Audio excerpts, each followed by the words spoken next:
ప్రపంచంలో అణ్వాయుధాల అంశం మళ్లీ హాట్ టాపిక్గా మారింది.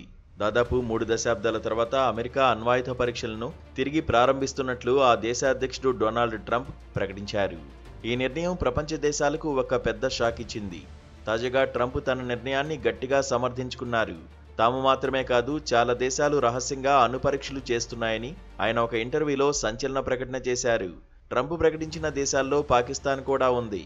ఉగ్రవాదాన్ని ప్రోత్సహించి ఎప్పుడూ భారత్పై కాలు దువ్వుతూ ఉండే పాకిస్తాన్ కూడా అణు పరీక్షలు చేస్తోందని ట్రంప్ చెప్పడం సంచలనంగా మారింది. పాకిస్తాన్ మాత్రమే కాదు, రష్యా, చైనా, ఉత్తర కొరియా కూడా ఈ లిస్టులో ఉన్నాయన్నారు అమెరికా అధ్యక్షుడు డొనాల్డ్ ట్రంప్. కానీ ఆయా దేశాలు వాటి గురించి మాట్లాడడం లేదని, తాము మాత్రం అలా కాదన్నారు. ఏదీ దాచిపెట్టే అవసరం లేదని బహిరంగంగానే చెబుతామని డొనాల్డ్ ట్రంప్ స్పష్టం చేశారు.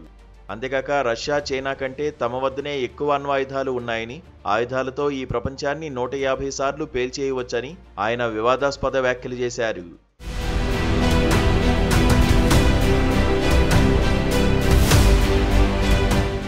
అయితే అమెరికా అణు పరీక్షల విషయంలో ఒక ముఖ్యమైన స్పష్టత కూడా వచ్చింది.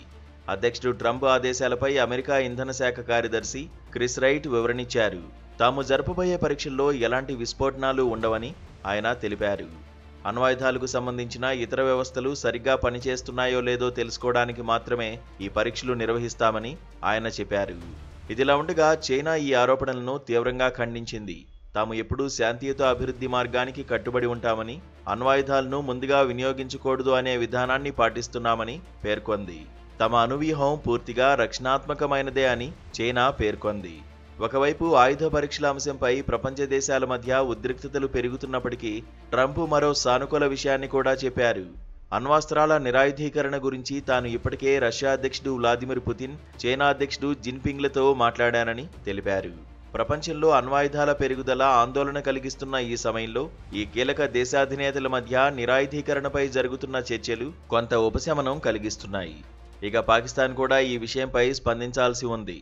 పరోక్షంగానో ప్రత్యక్షంగానో మద్దతుగా ఉండే అమెరికానే ఇలాంటి వ్యాఖ్యలు చేయడంపై ఎలాంటి వివరణ ఇస్తుందో అన్న ఆసక్తి ఉంది.